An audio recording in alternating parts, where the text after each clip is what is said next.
Hello दोस्तों, कैसे हो आप सभी। उम्मीद करता हूँ कि आप सभी बहुत ही अच्छे होंगे। तो आज की इस नए वीडियो में हम क्लास 10th मैथ का जो हमारे पास चैप्टर नंबर 1 से लेकर 3 तक के सभी हम वेरी इंपॉर्टेंट क्वेश्चन को करेंगे जो हमारे एग्ज़ाम में 2 नंबर में पूछे जाते हैं। आज के इस नए वीडियो में हम केवल 2 नंबर वाले क्वेश्चन को कराएंगे जो आपके एग्ज़ाम के लिए इम्पोर्टेंट है, और वो भी चैप्टर 1 से लेकर चैप्टर 3 तक के सभी सवाल। मतलब चैप्टर 1 से लेकर 3 तक के जितने भी 2 नंबर वाले सवाल हैं उन सबको इसी वीडियो में मैं आपको सॉल्व करा दूंगा, और आपका 2 नंबर वाले तैयार हो जाएगा चैप्टर 1 से लेकर चैप्टर 3 तक के। और ये जितने भी मैंने सवाल लिए हैं ये सभी सवाल आपके एग्ज़ाम के लिए बहुत ही ज़्यादा इम्पोर्टेंट है और आपके एग्ज़ाम में कितनी बार पूछ लिया भी गया है। तो आइए अब हम सबसे पहले पहला नंबर सवाल को सॉल्व करते हैं। देखिए हमसे कह रहे हैं कि निम्नलिखित संख्याओं को अभाज्य गुणनखंडों के गुणनफल के रूप में व्यक्त कीजिए। सबसे पहले कह रहा है कि इसको हमारे पास ये जो संख्या दी गई है इसको हमें अभाज्य गुणनखंड के गुणनफल के रूप में व्यक्त करना है। तो ऐसे कह देंगे, तो इसको सबसे पहले तो हम यहाँ पर लिख लेते हैं 156 और इसको हम इस प्रकार से कर देंगे। इस प्रकार से हो गया। अब हम इसको ऐसे कटाएंगे। सबसे पहले हम क्या करते हैं, हम सबसे पहले छोटी संख्या से कटाते हैं। यदि उससे कट जाएगा तो अच्छी बात है, नहीं कटेगा तो उससे हम अगली वाली संख्या लेंगे। तो हमारे पास ये जो संख्या है ये 2 से कट जाएगा। तो जब 2 से कट जाएगा तो हम इसे 2 ही से कटाएंगे। तो 2 सत्ते 14 होता है, 2 सत्ते 14 हो गया, लेकिन यहाँ पर 15 है। 2 सत्ते 14 हो गया, 14 में से 1 गया इसमें, तो ये हो जाएगा 16। तो 2 8 कितना हो जाएगा, 16 हो जाएगा। क्लियर है। अब फिर से 2 से हम इसको कटाएंगे तो 2 तिया 6, कितनी बार में, 2 तिया 6, 3 बार में हमारे पास 6 गया ये यहाँ, लेकिन यहाँ पर 7 है। तो 7 में से 6 निकल गया, 1 बचा, 1 जाकर इसमें गुणा करेगा तो 2 9 कितना हो जाएगा, 18, ये 18 हो जाएगा और 2 9 18 हो जाएगा। अब हमारे पास ये 2 से नहीं कटेगा, 3 से कटेगा, तो इसको हम 3 से कटा देते हैं। तो 3 एक 3 और ये 3 त्रिका 9। अब ये जो हमारे पास है ये 13 आ गया है। 13 हमारे पास केवल अपने आप से ही कटता है, तो ये हो जाएगा 13 का 13। तो ये हमारे पास 156 का अभाज्य गुणनखंड कितना है, 2 का पावर 2, 2 बार है तो 2 का पावर 2 लिख दिया, गुणे 3 एक बार है तो 3 एक बार, उसके बाद 13 है, 13 एक बार है तो 13 एक बार लिख दिया, और ये हमारा आंसर हो गया। तो इसी प्रकार से इतना ही सरल सवाल आपके एग्जाम में आते हैं, वो भी कितने नंबर में, 2 नंबर में। इसको सवाल को बनाने में कुछ भी नहीं है, आपको बहुत ही 1 मिनट के अंदर बना सकते हैं। आप कोशिश करेंगे तो 30 सेकेंड में ये सवाल बन जाएगा आपके लिए, लेकिन आप जब कोशिश करेंगे तब। देखिए बहुत ही सरल तरीके से आपके एग्जाम में क्वेश्चन पूछता है, बस आपको उस क्वेश्चन को समझना होता है कि ये क्वेश्चन हमसे क्या कह रहा है। क्लियर है। अब देखिए, अब हम दूसरे नंबर सवाल को पढ़ते हैं और सॉल्व करते हैं। देखिए हमसे कह रहा है कि पूर्णांकों के निम्नलिखित युग्मों के एचसीएफ और एलसीएम ज्ञात कीजिए। सबसे पहले तो हमें एचसीएफ और एलसीएम ज्ञात करने के लिए कह रहा है, तो हम इन दोनों का एचसीएफ और एलसीएम ज्ञात करेंगे। तो कैसे ज्ञात करेंगे, तो सबसे पहले ये जो हमारे पास संख्या दी गई है इसको हम अभाज्य गुणनखंड करेंगे। अभाज्य गुणनखंड कैसे करेंगे, तो इसका हम अभाज्य गुणनखंड जिस प्रकार से इसको हमने किया ऊपर वाला उसी प्रकार से करेंगे। तो यहाँ पर हम लिख लेते हैं 510 लिख लिया। अब हम इसे हम क्या करेंगे, इसे भी 2 से कटाएंगे, तो ये 2 से कट जाएगा, 2 दूना कितने बार में, 2 दूना 4 हो जाएगा, 2 दूना 4 हो गया, 1 बचा, 1 इसमें जाएगा तो ये हो जाएगा 11। तो 2 पच्चे 10 हो जाएगा, 1 बचा तो इसमें जाएगा तो 2 पच्चे 10 हो जाएगा। ये हमारे पास 255 आ गया। अब हमारे पास ये जो है ये हमारे पास 2 से नहीं कटेगा, 3 से कट जा सकता है। तो ये हमारे पास 3 नवाड़े 24 हो जाएगा, 3 अट्ठे 24 हो जाएगा, और यहाँ पर 1 बचा तो ये हमारे पास इसमें जाएगा तो ये हो जाएगा 15। तो 3 पच्चे 15 हो जाएगा। तो ये हमारे पास आ गया 85 हमारे पास आ गया। इतना आपको समझ में आ रहा है, समझ में आ रहा है तो एक बार मुझे कमेंट में बता दीजिए।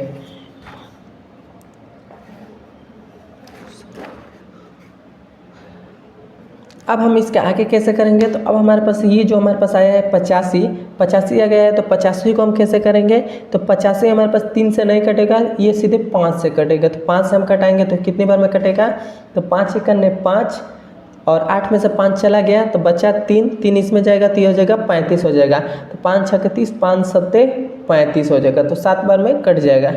या 17 बार में यह 85 कट जाएगा। अब 17 जो है ये अपने आप से कटता है, तो ये हो जाएगा 17 करने 17 हो जाएगा। क्लियर है। अब देखिए, अब हमारे पास है ये 92 हमारे पास है, 92 जो हमारे पास है, इसको भी हम कटाएंगे तो किससे कटाएंगे, तो सबसे पहले छोटी संख्या 2 से कटाएंगे, तो 2 चौक को 8 हो जाएगा, एक इसमें जाएगा तो ये हो जाएगा 12 हो जाएगा, तो 2 छक्के क्या हो जाएगा 12 हो जाएगा। अब हम फिर से इसे 2 से कटाएंगे, तो 2 दूना क्या हो जाएगा 4 हो जाएगा, और 2 तिया 6 हो जाएगा। अब ये जो 23 है ये अपने आप से कटेगा, तो ये हमारे पास हो जाएगा 23 से करने 23। 30 हमारे पास कितना आया है 510 बराबर हमारे पास कितना आया है 2 गुणे 3 गुणे 5 गुणे 17, और ये जो हमारे पास आया है 92 का 2 गुणे 23 आ गया है। तो ये हमारे पास इसका अभाज्य गुणनखंड हो गए हैं। ये हमारे पास अभाज्य गुणनखंड हमारे पास हो गए हैं। अब हमें क्या करना है, हमें HCF निकालना है। तो HCF के लिए हम यहाँ पर लिखते हैं, यहाँ पर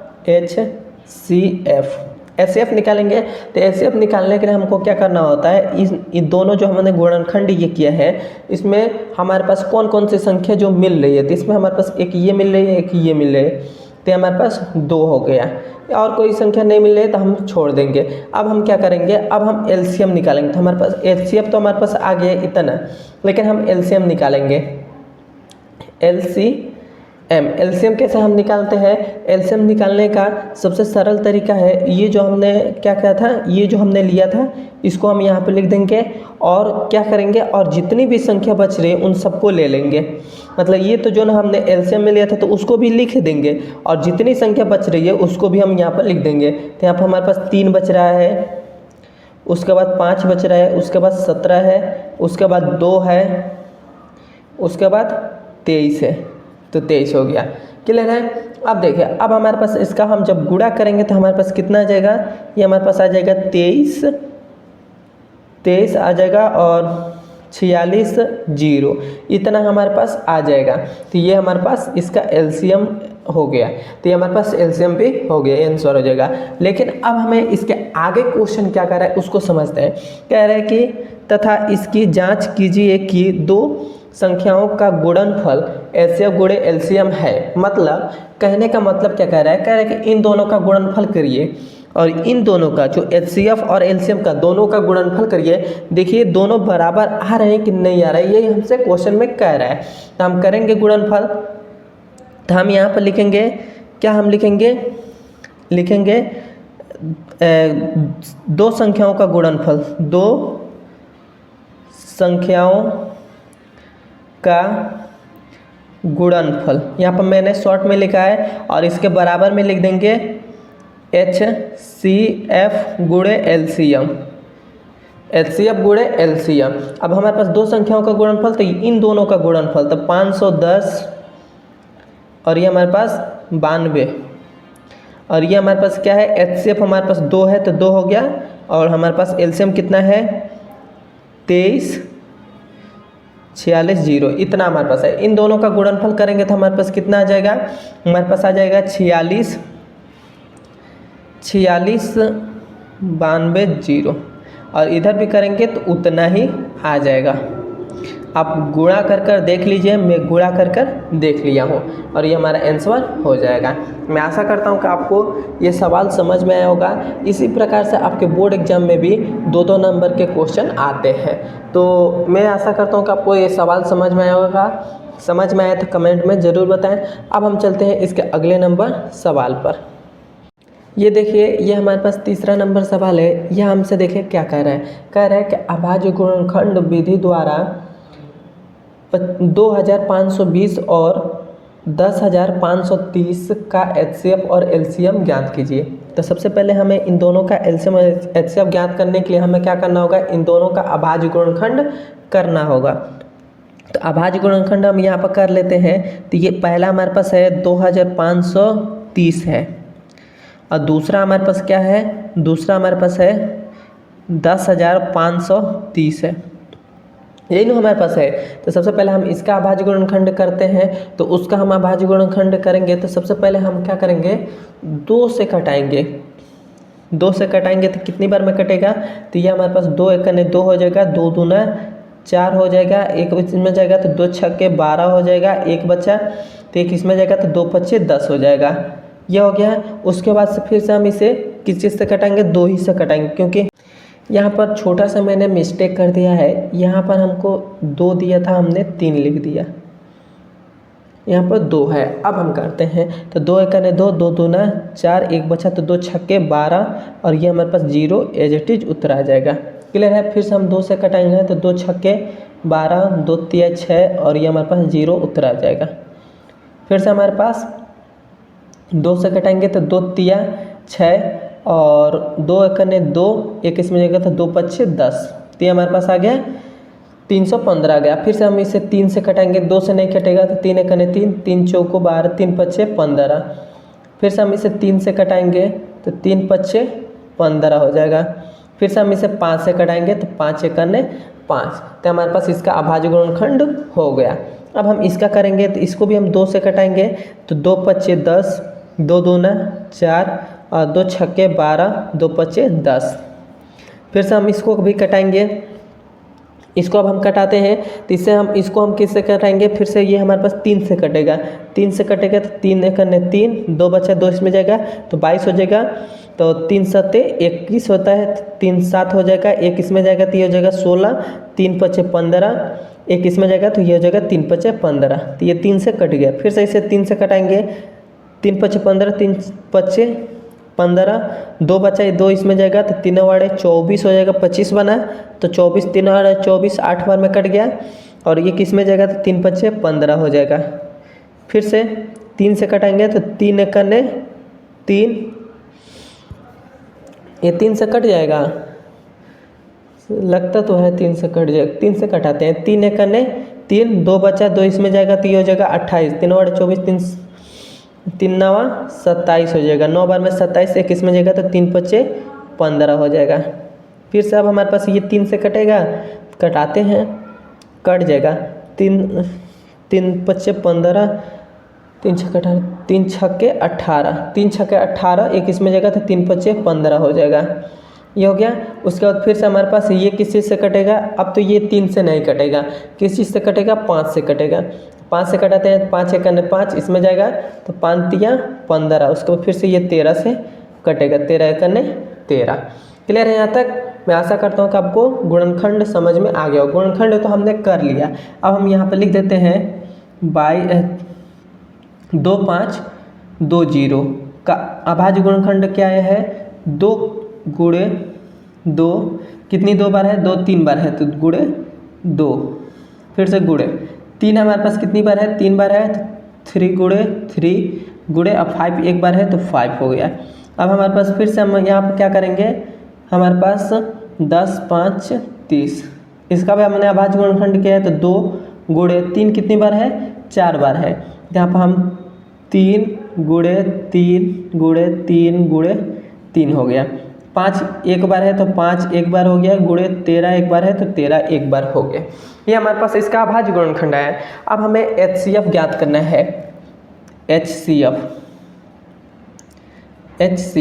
ज्ञात करने के लिए हमको क्या करना होता है, दोनों में देखनी होती है संख्या कौन कौन से मिल रही है, तो एक तो ये मिल रही है, एक तो ये मिल रही है, तो एक तो ये 2 हो गया, और कौन कौन संख्या मिल रही है, तो और हमको और किसी में 2 है, 2 नहीं है, फिर से 2 नहीं है, 3 एक यहाँ पर है और 3 एक यहाँ पर है, तो ये हो जाएगा 3, फिर से एक 3 यहाँ पर है, एक 3 यहाँ पर है, तो ये हो जाएगा 3।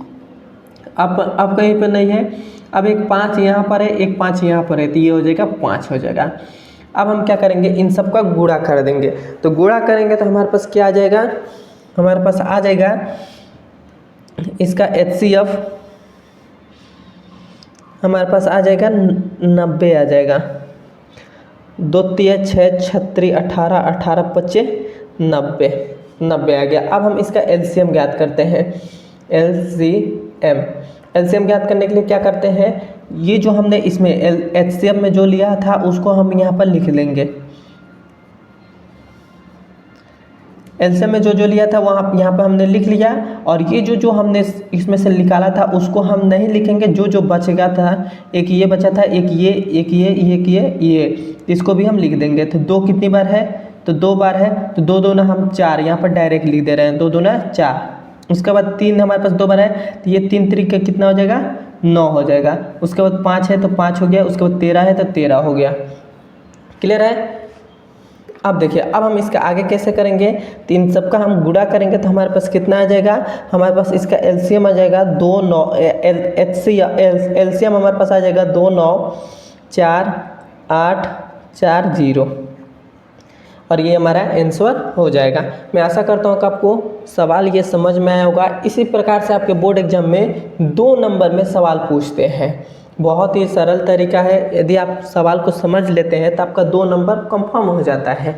और मैंने इस वीडियो में चैप्टर 1 से लेकर चैप्टर 3 तक के जितने भी 2 नंबर वाले सवाल हैं, उन मतलब इम्पोर्टेंट सवाल हैं, उन सभी इम्पोर्टेंट सवालों को हमने यहाँ पर ले लिया है। इसी वीडियो में मैं आपको सॉल्व करा दूँगा। अब हम चलते हैं इसके चौथे नंबर सवाल पर। यहाँ पर देखिए, चौथा नंबर हमारे पास सवाल है। देखिए हमसे क्या कह रहे हैं, यदि द्विघात बहुपद p-1 और ब्रैकेट के अंदर है, और उसके बाद हमारे पास है x² प्लस में px प्लस 1 का एक शून्यक -3 है, तो p का मान ज्ञात कीजिए। मतलब हमें इसमें क्या दे दिया है, शून्यक दे दिया, मतलब x का मान हमें -3 दे दिया है और हमें p का मान पूछ रहा है। तो कैसे हम निकालेंगे, तो हमारे पास क्या दिया है, इसको सीधी सी बात यहाँ पर हम लिख देंगे, लिखेंगे कि माना क्या माना में हम लिखेंगे, तो माना में हम लिखेंगे कि x बराबर -3, x बराबर -3 हमने लिख लिया। अब ये जो हमारे पास समीकरण दिया है p-1 और उसके बाद x², फिर से प्लस का px, फिर से प्लस का 1, ये हमारे पास दिया है और हमें इसका p का मान ज्ञात करना है। तो हमने यहाँ पे इक्वल टू में 0 लगा दिया। x का मान -3 है तो ये हो जाएगा p-1, और x का मान -3 है तो -3 का स्क्वायर हो जाएगा। फिर से प्लस px, सॉरी यहाँ पर x का मान हमारे पास -3 है तो -3 हो गया, फिर से प्लस का 1 है तो 1 हो गया, इक्वल टू में 0। अब हम क्या करेंगे, ये p-1 को एज इट इज रहने देते हैं। 3 का स्क्वायर करेंगे तो हमारे पास कितना हो जाएगा, -3 का स्क्वायर करेंगे तो 9 हो जाएगा। और देखिए 3 का स्क्वायर किए तो 9 हो गया, और माइनस का स्क्वायर करेंगे तो ये प्लस हो जाएगा, तो वही हमारे पास केवल 9 आ गया। अब यह गुणा का चिन्ह है, उससे फिर से यहाँ पे देखिए -3 का p में गुणा करेंगे तो माइनस का 3p हो जाएगा। फिर से हमारे पास प्लस का 1 है तो प्लस का 1 इक्वल टू में क्या हो जाएगा, 0 हो जाएगा। इतना हो गया। अब देखिए, अब हम क्या करेंगे, अब हम इसको इसमें गुणा कर देते हैं। तो इसमें गुणा करेंगे तो हमारे पास 9p हो जाएगा, फिर से माइनस का इसमें गुणा करेंगे तो माइनस का 9 हो जाएगा, और ये हमारे पास 3p हो जाएगा, ये हमारे पास प्लस का 1 रहेगा, इक्वल टू में 0 रहेगा। अब हम 9p में से 3p को घटा देंगे तो हमारे पास कितना बचेगा, 6p बचेगा, और ये हमारे पास 9 हो जाएगा। 9 में से सॉरी यहाँ पर 1 है, यहाँ पर माइनस का 9 है, तो 9 में से 1 घटा देंगे तो हमारे पास ये माइनस का 8 बचेगा, और ये हमारे पास हो जाएगा 0 हो जाएगा। इसको हम इधर भेज देते हैं तो हमारे पास 6p बराबर 8 हो गया, और ये जो हमारे पास 8 हो गया, और इसको हम काट देते हैं। ये जो 6 गुणा में है इसको इधर भेजेंगे तो भाग में हो जाएगा। देखिए यहाँ पर थोड़ा सा समझिए, ये जो हमारे पास ये तो केवल p था तो p हमने लिख दिया। ये जो माइनस का 8 था इक्वल टू के इधर आता है तो प्लस का 8 हो जाता है, तो प्लस का 8 हो गया। और ये जो 6 गुणा में है इक्वल टू के इधर भेजेंगे तो इधर गुणा में है तो इधर आएगा इक्वल टू के, तो क्या हो जाता है, भाग में हो जाता है। तो ये हमारे पास भाग में हो गया। अब हम इसको काट देते हैं, तो 2 तिया 6 और 2 चौको 8, तो कितना आ गया, 4/3 आ गया, और ये हमारा आंसर हो जाएगा। तो हमारे पास p का मान कितना आ गया, 4/3 आ गया, और ये हमारा आंसर हो गया। मैं आशा करता हूँ कि आपको समझ में आया होगा। समझ में आया तो कमेंट में मुझे ज़रूर बताएं। अब हम चलते हैं इसके अगले नंबर सवाल पर। यह हमारे पास देखिए अगला नंबर सवाल है। यह हमसे क्या कह रहा है कि बहुपद 3x² माइनस का 9x प्लस का 2 के मूलों का योगफल तथा गुणनफल क्या होगा। सबसे पहले हमें इसमें मूलों का योगफल और मूलों का गुणनफल ज्ञात करना है। तो सबसे पहले हम यहाँ पर लिख देते हैं, क्या हमें ज्ञात करना है, मूलों का योगफल। मूलों का योगफल का सूत्र क्या होता है, मूलों का योगफल का सूत्र क्या होता है, वो होता है माइनस का b अपान a होता है, ये हमारे पास होता है। और ये जो हमारे पास है मूलों का गुणनफल, मूलों का गुणनफल c अपान a होता है। मूलों का गुणनफल क्या होता है, c अपान a होता है, ये हमारे पास होता है। और हमारे पास ये समीकरण दिया है, इसकी मदद से हमें मूलों का योगफल और मूलों का गुणनफल ज्ञात करना है। तो कैसे हम ज्ञात करेंगे, तो ज्ञात करने के लिए सबसे पहले हम इस समीकरण को लिख लेते हैं, 3x² प्लस का 9x प्लस का 2, इतना हमने लिख लिया। अब हम क्या करेंगे, अब हम इसकी तुलना करेंगे, किसी से तुलना करेंगे, तो ax² प्लस का bx प्लस का c, इससे हमने तुलना कर दिया। यहाँ पर लिख देंगे तुलना करने पर, ब्रैकेट में तुलना करने पर, तुलना करने पर, तो तुलना हम कर रहे हैं, तो इससे हमारे पास क्या हो जाएगा, यहाँ पर x² है, यहाँ पर भी x² है। इस x² की जगह पर क्या है, यहाँ पर a है, यहाँ पर 3 है, तो a का मान क्या हो जाएगा, 3 हो जाएगा। फिर से हमारे पास यहाँ पर x है, यहाँ पर x है, x के गुणांक क्या है, 9 है, और यहाँ पर x का गुणांक b है, तो b का मान कितना हो जाएगा, 9 हो जाएगा। और c के स्थान पर क्या है, तो c के स्थान पर 2 है, तो 2 हो गया। तो हमारे पास a b c का मान निकल गया है।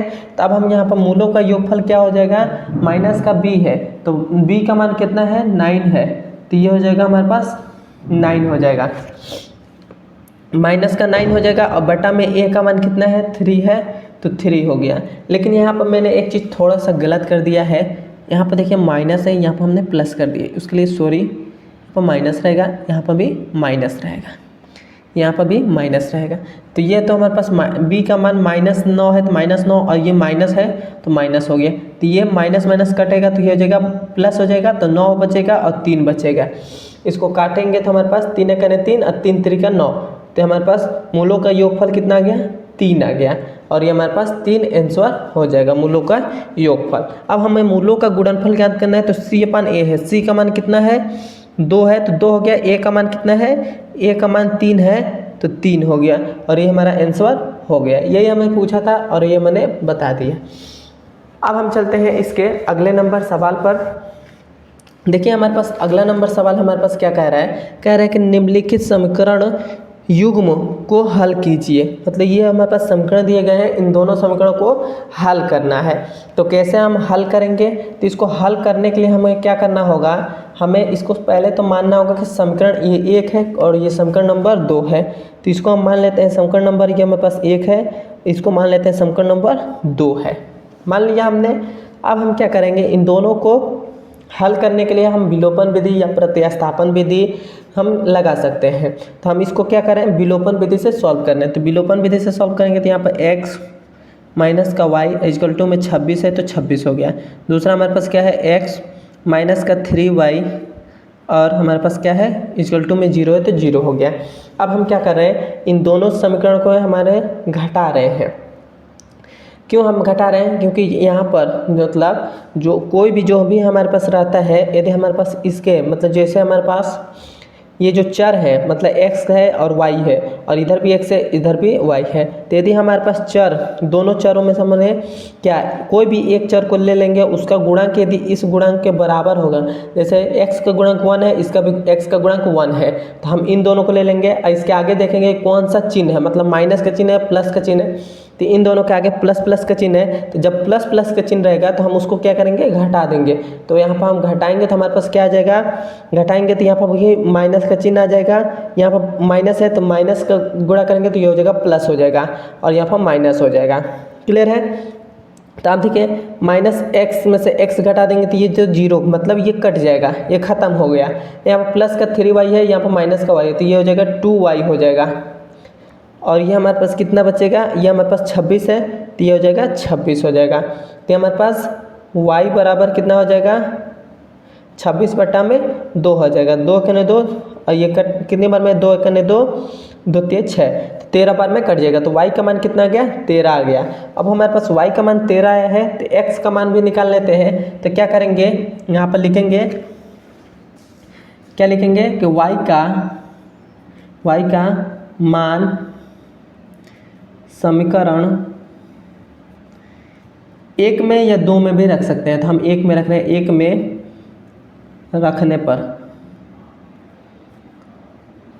रखने पर तो समीकरण 1 में रखते हैं तो हमारे पास क्या आ जाएगा, हमारे पास आ जाएगा x और y का मान कितना है 13 आया है तो ये हो जाएगा 13 इक्वल टू में कितना है 26 है तो 26 हो गया। तो x बराबर 26 माइनस का ये प्लस का 13 हो जाएगा, क्योंकि इधर माइनस का 13 इक्वल टू इधर आएगा तो प्लस का 13। तो x बराबर इन दोनों को 6 3 9 2 1 3, तो हमारे पास कितना आ जाएगा 39 आ जाएगा। तो हमारे पास इसका मान x का मान आ गया हमारे पास 39 और y का मान आ गया 13। ये हमारा आंसर हो जाएगा। मैं आशा करता हूँ कि आपको समझ में आया होगा। अब हम चलते हैं इसके अगले नंबर सवाल पर। ये हमारे पास देखिए, ये हमारे पास इसका अगला नंबर सवाल है। ये हमसे कह रहे हैं कि निम्नलिखित रैखिक समीकरणों के युग्मों को हल कीजिए। मतलब ये दो हमारे पास 2 समीकरण दिए, इन दोनों समीकरणों को हल करना है। अभी हमने पिछला ना सवाल कराया था, सेम उसी प्रकार से ये भी सवाल है। तो सबसे पहले हम क्या करते हैं, समीकरण मारते हैं। तो मान लिया समीकरण नंबर 1, इसको मान लिया समीकरण नंबर 2 मान लिया। उसके बाद हम क्या देखते हैं, उसके बाद हम देखते हैं कि ये जो हमारे पास चर है इसमें किसका गुणांक बराबर है। तो इसका इन दोनों चरों का गुणांक भी बराबर है, इन दोनों चरों का गुणांक बराबर है। तो इन दोनों में से आप कोई भी ले सकते हैं। उसमें हमने x को लिया था, इसमें हम y को ले रहे हैं। तो y का भी गुणांक 2 है, इसमें भी y का गुणांक 2 है। तो हम क्या करेंगे, और इसके आगे चिन्ह भी हमारे पास सेम है। तो जब चिन्ह बराबर रहता है, यहाँ भी प्लस यहाँ भी प्लस, तो हम क्या करते हैं घटा देते हैं। तो घटाएंगे तो क्या हो जाएगा, जहाँ जहाँ माइनस रहेगा वहाँ प्लस हो जाएगा। तो यहाँ पर माइनस है तो यहाँ पर प्लस हो जाएगा, यहाँ पर प्लस है तो यहाँ पर माइनस हो जाएगा, प्लस है तो माइनस हो जाएगा। अब हम क्या करेंगे, यहाँ पर प्लस का x है, प्लस का x है तो 2x हो जाएगा। और ये 2y में से हम 2y को घटा देंगे तो ये 0 हो जाएगा, तो इसको कट जाता है। उसके बाद इक्वल टू 19 में से 1 घटा देंगे तो ये हो जाएगा 18 हो जाएगा। और ये 2 9 18, तो x बार में कितना आ गया, x का मान आ गया 9 आ गया। तो x का मान हमारे पास 9 आ गया है। अब x का मान हम क्या इसमें रखेंगे, समीकरण 1 या 2 में किसी में भी रख सकते हैं। तो यहाँ पर लिखेंगे कि x का मान समीकरण 2 में रखने पर, 2 में रखने पर, उसमें 1 में रखा था, इसमें हम 2 में रखते रहे। तो 2 में हमारे पास क्या है, हमारे पास है माइनस का x का मान क्या है 9 है तो 9 हो गया। फिर से प्लस का 2y है तो 2y हो जाएगा, इक्वल टू में 1 है तो 1 हो गया। तो ये हो जाएगा 2y इक्वल टू में 1, ये इधर आएगा तो ये हो जाएगा प्लस का 9। तो ये हमारे पास कितना आ जाएगा 2y इक्वल टू में ये हो जाएगा 10, 2 5 10। तो y का मान हमारे पास कितना आ गया, y का मान आ गया हमारे पास 5 आ गया। और ये हमारा आंसर हो जाएगा। क्लियर है यहाँ तक। मैं आशा करता हूँ कि आपको समझ में आया होगा। समझ में आया है तो मुझे कमेंट में ज़रूर बताएं। अब हम मिलते हैं इसके अगले नंबर वीडियो में। वीडियो पसंद आए तो कमेंट में ज़रूर बताइएगा। मेरे चैनल को सब्सक्राइब भी कर दीजिएगा।